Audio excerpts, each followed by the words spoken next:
Oke. Kita membahas terkait pemberdayaan keluarga. Kenapa coba? Kenapa penting? Artinya, keluarga diberdayakan dalam perawatan lansia, ya. Kalau pemberdayaan keluarga dalam keperawatan gerontik. Jelas nggak suara saya segitu?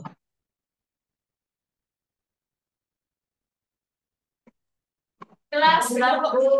Oke. Nih, lansia akan merasa bahagia ketika memperoleh dukungan dan perhatian dari keluarganya. Masih ada yang punya kakek nenek di sini, di rumah? Ada yang tinggal dengan kakek neneknya? Ya, ada ya. Ya, pasti merasakan bagaimana berinteraksi dengan lansia. Susah nggak? Susah nggak Anda komunikasi berinteraksi dengan lansia? Enggak. Kalau lansianya baik-baik aja nggak apa-apa. Kalau lansianya marah-marah tanpa sebab, Ya, betul, ya, Ibu. iya, Nenek itulah saya juga. karakter. Iya, Nenek. karakteristik lansia seperti itu. Itu wajar ya. Jadi kembali lagi ke masa anak-anak ya, bawel, kemudian suka marah. Kalau nggak diperhatikan ngambek. Ya, itu karakteristik keunikan ya, Anda harus bisa menghadapinya.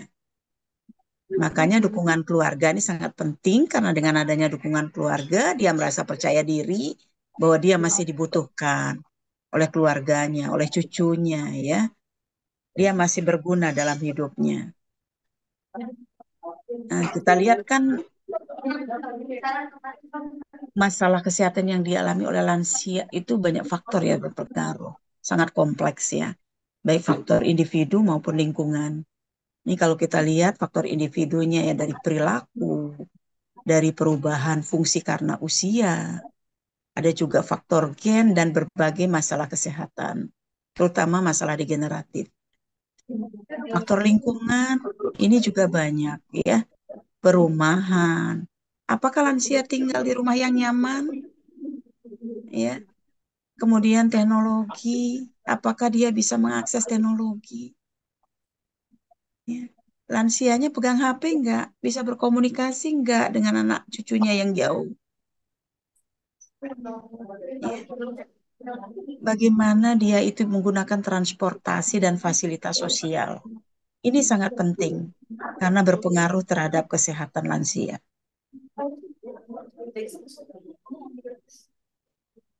Nah, apa itu pemberdayaan? Ya. Jadi mekanisme yang memungkinkan terjadinya perubahan kemampuan keluarga sebagai dampak positif dari intervensi keperawatan yang berpusat pada keluarga dan tindakan promosi kesehatan yang mempengaruhi perawatan pada anggota keluarganya. Jadi pemberdayaan keluarga ini upaya untuk menjalankan peran dan fungsinya dalam keluarga. Intinya, kalau Anda memberdayakan keluarga, Anda harus mampu melihat potensi yang ada dalam keluarga itu. Misalnya nanti ketemu keluarga di masyarakat, walaupun dia kondisi sosial ekonominya miskin, tapi apa hal-hal positif yang dia miliki? Potensi yang dia miliki itu apa? Kemampuan yang dia miliki apa untuk merawat anggota keluarganya? Itu yang digali, yang dikembangkan. Ya. Jadi kita harus bisa memotret potensinya. Nah, apa tujuannya pemberdayaan keluarga? Ya, membantu keluarga itu untuk mampu melewati proses perubahan. Jadi keluarga itu kan banyak permasalahan, akan berubah terus. Kelahiran anak itu juga menjadi perubahan pada keluarga. Membangun daya tahan dan adaptasi. Bagaimana keluarga itu bisa beradaptasi terhadap berbagai stresor. Meningkatkan pengetahuan dan keterampilan. Ya makanya Anda nanti bisa melakukan edukasi agar pengetahuan dan keterampilan keluarga itu meningkat, terutama dalam perawatan lansia. menggali kapasitas atau potensi yang tersembunyi. Ini yang saya sampaikan tadi. Anda harus jeli melihat apa sih potensi yang ada dalam keluarga yang bisa kita tingkatkan. Ya, misalnya satu aspek dia lemah, aspek lainnya apa yang bisa kita tingkatkan. Membina dan mendampingi proses perubahan pada setiap tahap perkembangan keluarga. Ya. Nah, ini komponen pemberdayaan. Semua keluarga memiliki kekuatan dan mampu membangun kekuatan itu. Jadi kita harus berpikir positif bahwa setiap keluarga itu mempunyai kemampuan untuk membangun kekuatan dalam keluarga. Ya. Kalau dia sulit, bukan karena ketidakmampuannya dia, tapi sistem pendukung sosialnya yang tidak memberikan peluang untuk itu. Gitu. Ya. Jadi jangan Anda menjudge keluarga itu tidak bisa apa-apa, tidak mampu apa-apa. Jangan menjudge seperti itu. Anda harus berpikiran positif bahwa keluarga itu pasti mampu untuk merawat anggota keluarganya.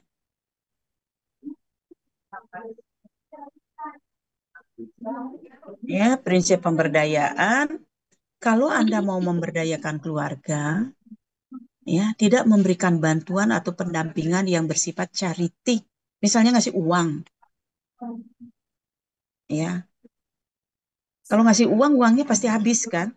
Tapi kalau ngasih ilmu, ngasih pengetahuan, ngasih keterampilan, nggak akan ada habis. Ya. Kalau dari kementerian lain misalnya memberikan sesuatu barang dan sebagainya itu untuk stimulasi agar keluarga bisa usaha, itu bagus. Tapi tidak dalam bentuk uang.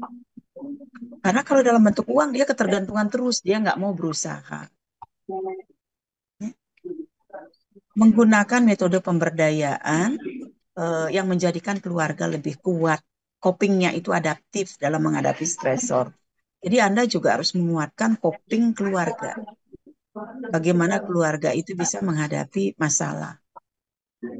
Meningkatkan partisipasi sehingga keluarga bisa mengambil keputusan. Ya, Anda sudah belajar konsep keluarga kan? Sudah kan? Fungsi keluarga Anda tahu, ya, peran dan fungsi keluarga Anda tahu, itu tinggal dikembangkan. Nah, apa yang perlu diperhatikan di dalam pemberdayaan? Bahwa keluarga dapat mengatasi masalah dan sesuai dengan kebutuhannya. Mengikut sertakan mereka dari persiapan sampai evaluasi. Jadi apapun yang Anda lakukan di keluarga harus memberdayakan seluruh anggota keluarga yang ada di rumah. Dilibatkan dari persiapan sampai evaluasi. Ya, jadi semua keluarganya tahu, semua keluarganya berpartisipasi untuk merawat anggota keluarganya yang mengalami masalah. Ya. Kemudian pendampingan ini penting. Kalau Anda melakukan suatu, contohnya edukasi ke keluarga.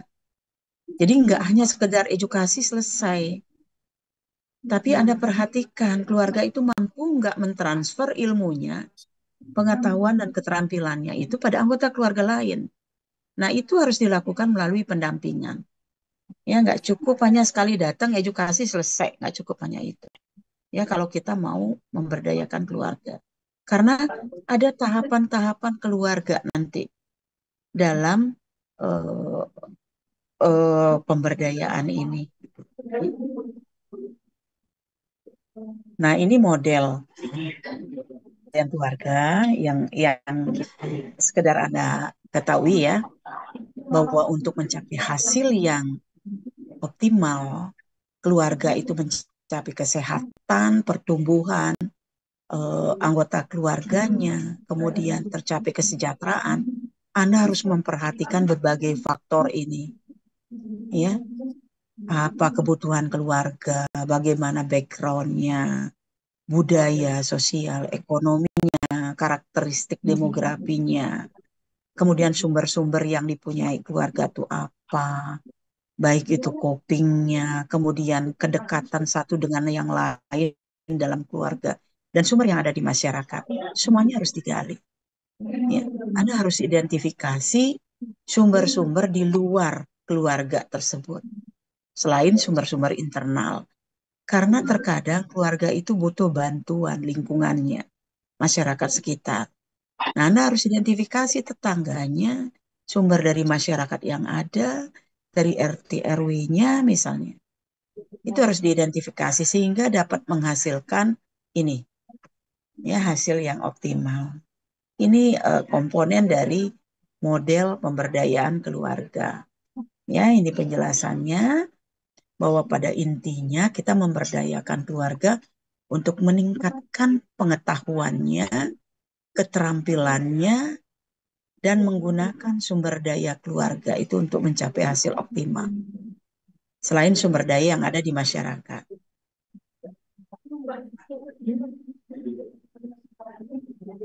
Nah, ini tahapan-tahapan di dalam pemberdayaan keluarga.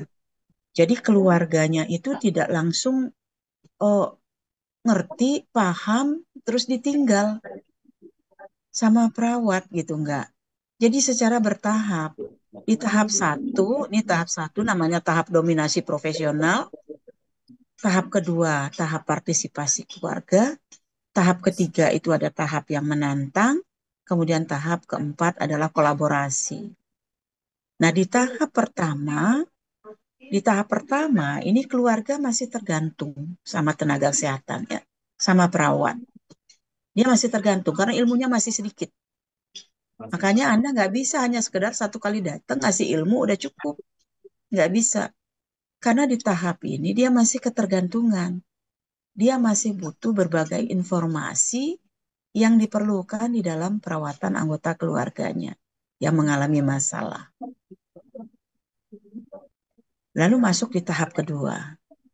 Jadi keluarga sudah melihat diri mereka itu penting dalam pengambilan keputusan. Dia sudah mulai bisa untuk mengambil keputusan walaupun masih dibantu oleh perawat.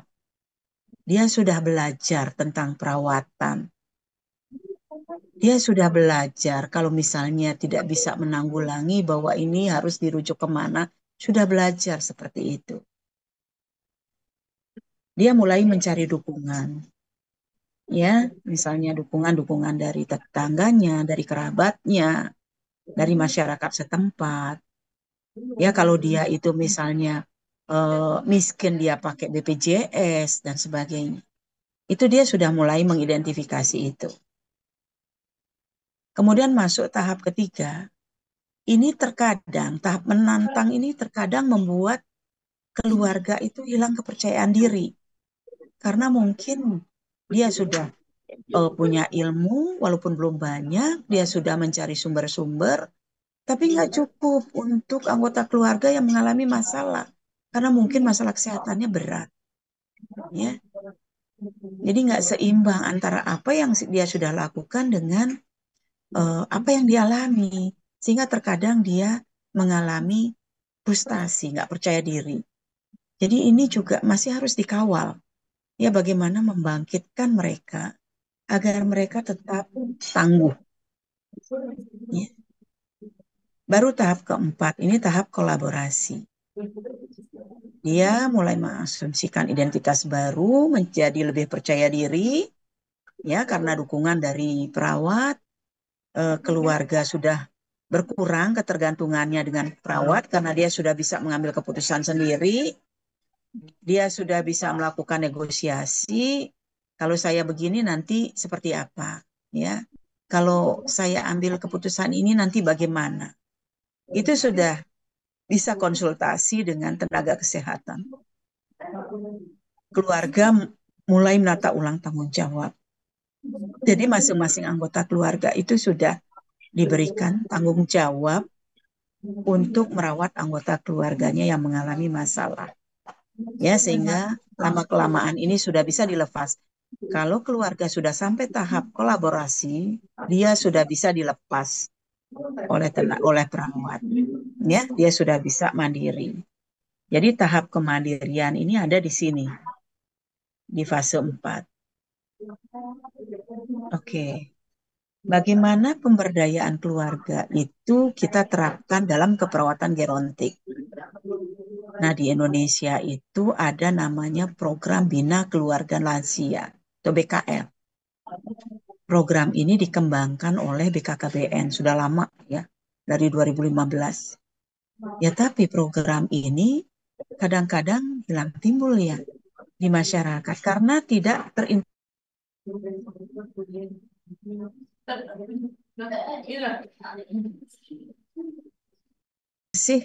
Program ini jalan sendiri, program dari Kemenkes jalan sendiri, ya. Jadi belum link gitu. Harusnya dikoordinasikan oleh Puskesmas, ini semuanya jalan. Link dengan program lansia yang ada di Puskesmas. Nah, BKL ini merupakan kelompok kegiatan keluarga yang punya lansia, bertujuan untuk meningkatkan pengetahuan keterampilan keluarga, baik untuk keluarga maupun lansia itu sendiri. Jadi tidak hanya keluarga yang diberdayakan, tetapi juga lansianya. Ya. Nah, ini tujuannya untuk meningkatkan pengetahuan sikap dan perilaku keluarga, sehingga diharapkan kesejahteraan keluarga dan lansia ini dapat ditingkatkan melalui kegiatan pemberdayaan dan pembinaan. Ya, sehingga tujuan akhirnya kualitas hidup lansia meningkat. Nah, sasarannya siapa? Keluarga yang mempunyai lansia, ya lebih dari atau sama dengan 60 tahun, dan juga lansia itu sendiri, ataupun pralansia. Jadi sasarannya ini sebetulnya sampai pralansia ya, usia 45 sampai 59 tahun. Jadi ini merupakan kegiatan berkelompok di mana nanti aktivitasnya itu ada pertemuan keluarga. Ya, ini kegiatannya. Ada edukasi, ada temu keluarga, ada kunjungan rumah. Jadi keluarga yang punya lansia yang mengalami masalah itu dilakukan kunjungan rumah. Dan ini harusnya bersinergi dengan Puskesmas, Dinas Sosial, dan penyuluh lapangan KB. Jadi ada di masyarakat itu penyuluh lapangan KB. Dia seringnya nongkrong tuh di kelurahan atau di Puskesmas. Mungkin nanti pada saat Anda ke masyarakat bisa menanyakan ini. Ya, sehingga bisa dikoordinasikan program yang kita punya dengan program mereka. Ada kegiatan inti penyuluhan dan pengembangan lansia tangguh. Sudah pernah dengar lansia tangguh? Sudah pernah baca?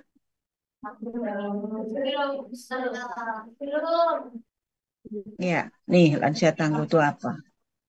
Ya, seseorang atau kelompok lansia yang mampu beradaptasi terhadap proses penuaan secara positif, sehingga masa tuanya berkualitas dalam lingkungan yang nyaman, sehat, fisik, sosial, dan mental melalui siklus hidupnya, sehingga tercapai lansia smart. Smart tahu nggak kepanjangannya apa? Smart, sehat, sehat, mandiri, A-nya, A-nya apa? Aktif, dan P-nya? Smart ya, aktif dan produktif. Ya. Nah, dengan terbentuknya BKL ini diharapkan lansia itu aktif berkegiatan, ya. Tentu di bawah pengawasan dari keluarga. Nah, ini Anda harus tahu ini ya, jangan sampai nggak tahu 7 dimensi dari lansia tangguh. Ada daya spiritual, daya intelektual, daya fisik, emosional. Ini sebetulnya holistik nih ya. Ada daya sosial, pendekatan holistik persis seperti ini ya. Daya vokasional, profesional ini terkait dengan pekerjaan dan daya lingkungan. Jadi 7 dimensi lansia tangguh ini harus Anda ketahui, Anda coba cari referensinya, Anda baca. Ya. Dan ini yang disandingkan dengan 8 fungsi keluarga. Jadi yang di kiri ini adalah fungsi keluarganya, Yang di kanan ini adalah 7 lansia tangguh. Ya. Jadi untuk fungsi agama itu sama dengan dimensi spiritual. Fungsi sosial budaya sama dengan dimensi sosial kemasyarakatan. Jadi dimensi 7 dimensi ini, dimensi sosial kemasyarakatan ini double ya. Kemudian fungsi cinta kasih itu dimensi emosional. Fungsi perlindungan keluarga itu dimensi sosial kemasyarakatan. Fungsi reproduksi itu dimensi fisik. Fungsi sosial pendidikan itu terkait dengan dimensi intelektual.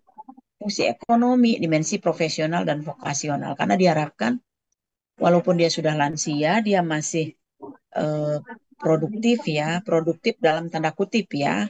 Produktif apakah untuk dirinya sendiri atau karena banyak juga lansia sekarang yang masih jadi kepala keluarga, yang bekerja gitu, menghasilkan uang ya.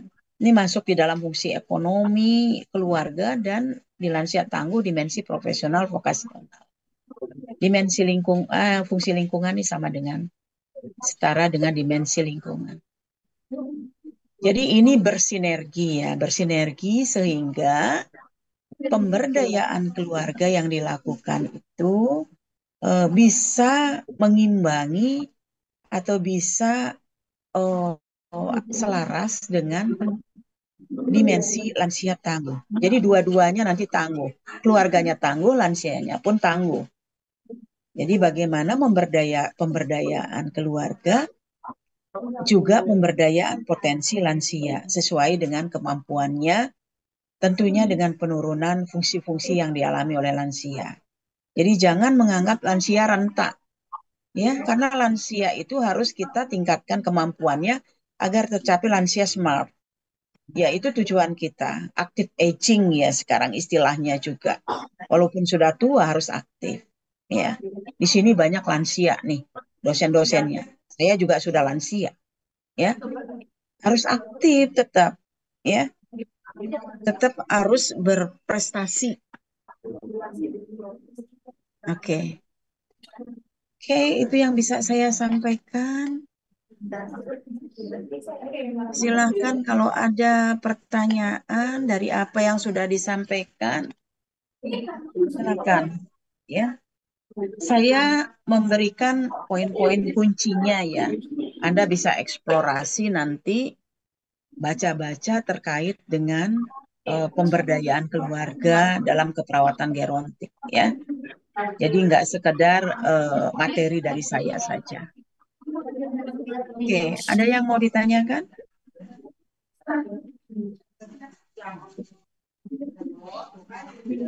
Yang punya pengalaman di rumahnya ada kakek neneknya, bagaimana anggota keluarga itu memberdayakan lansia yang ada di rumah. Sejauh mana pemberdayaan keluarga yang sudah dilakukan untuk merawat lansia?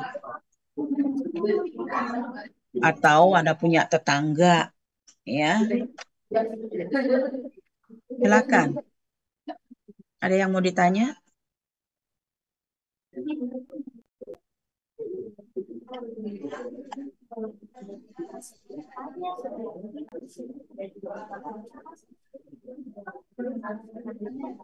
Oke, silakan.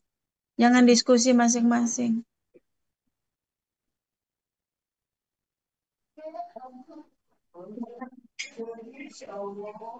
Ini berapa orang sih?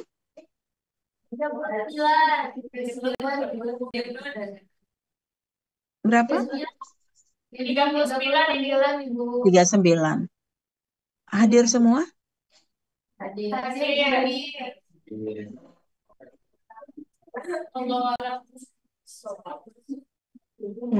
Dari 39 nggak ada yang bertanya?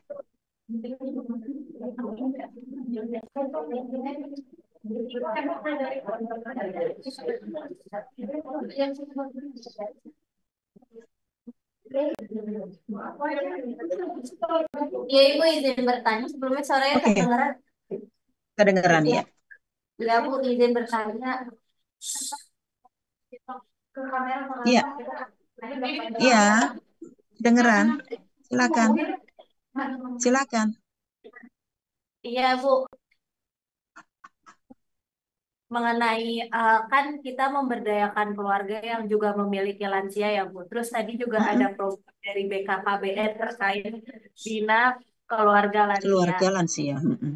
Uh, Tadi kan sempat Ibu bahas terkait misal kayak BKKBN punya programnya sendiri, Puskesmas punya programnya sendiri, terus nanti Mm. banyak yang punya programnya sendiri. Nah, mungkin Bu untuk kedepannya kan terkait masing-masing istilahnya tuh stakeholder punya programnya sendiri.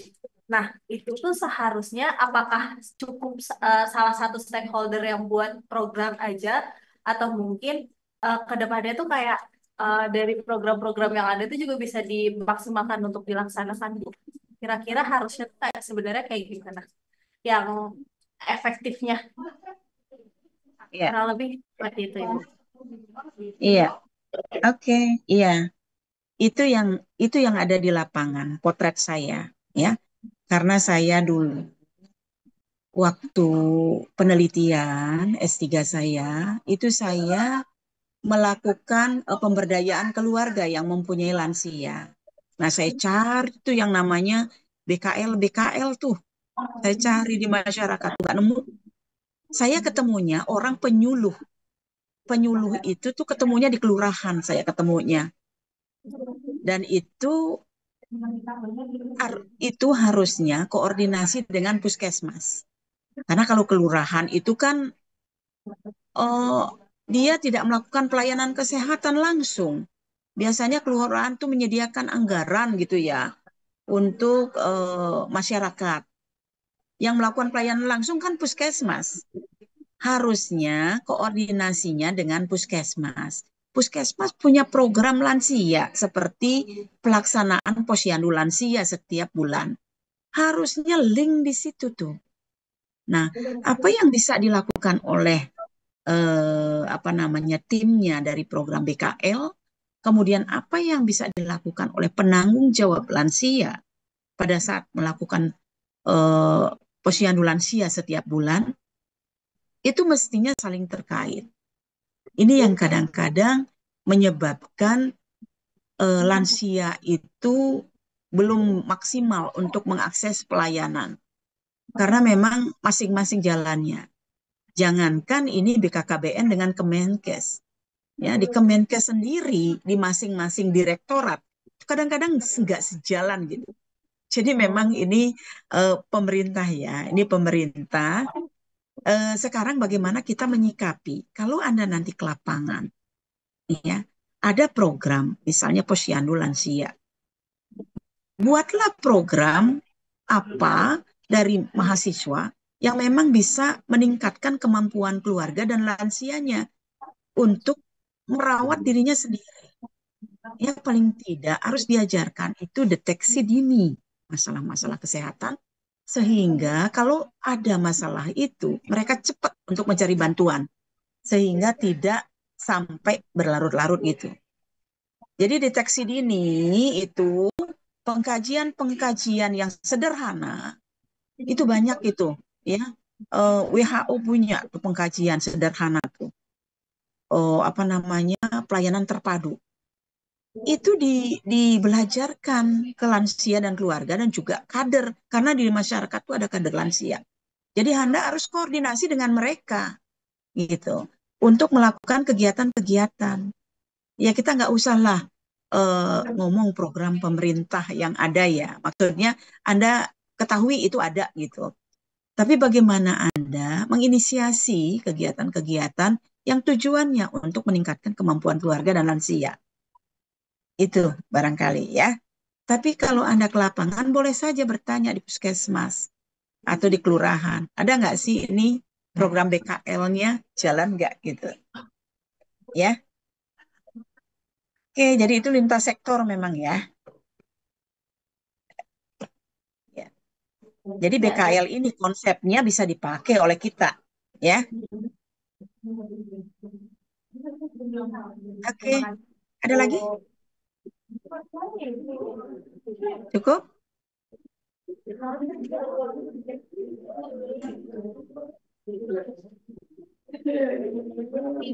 Terima kasih banyak.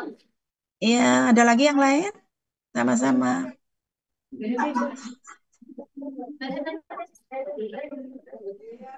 Bu, izin bertanya. Ya,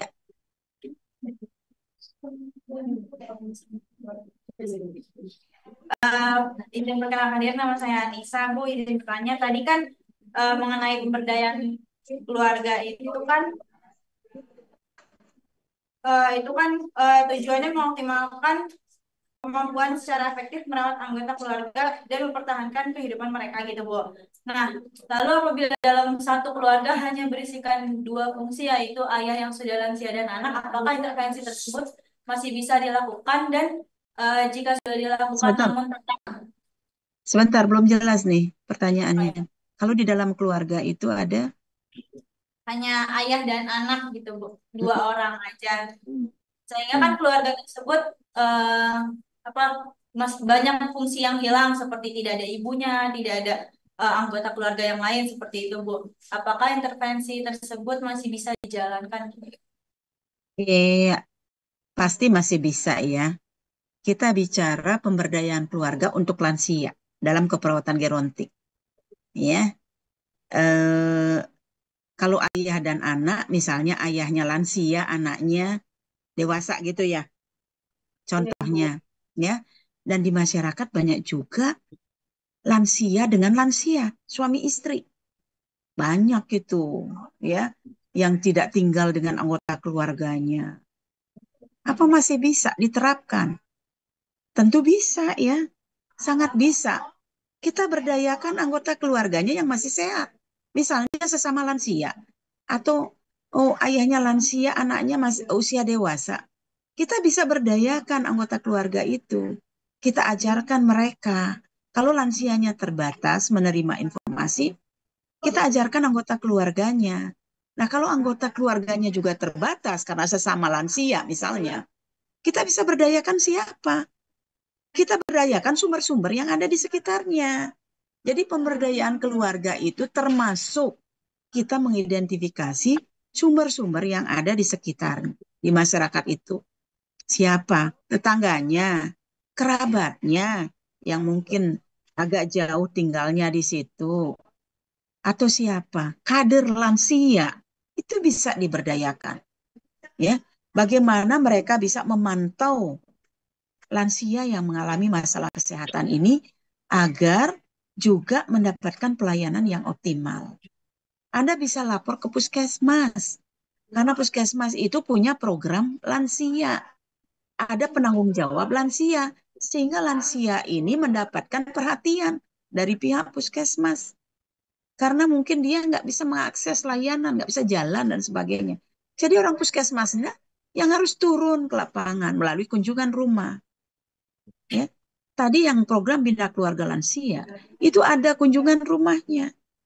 Jadi untuk lansia-lansia yang tidak mampu memanfaatkan pelayanan kesehatan datang ke puskesmas, itu bisa dikunjungi. Ya, orang puskesmas itu punya wilayah binaan. Nah, itu termasuk salah satunya wilayah binaan yang menjadi perhatian seperti itu. Ya, jadi masih sangat bisa diberdayakan siapapun yang ada. Tidak harus hanya orang yang serumah di lingkungannya juga. Ya, oke, cukup. Cukup, Ibu. Terima kasih Ya, jawabannya, Ibu. makasih. Ada lagi yang lain?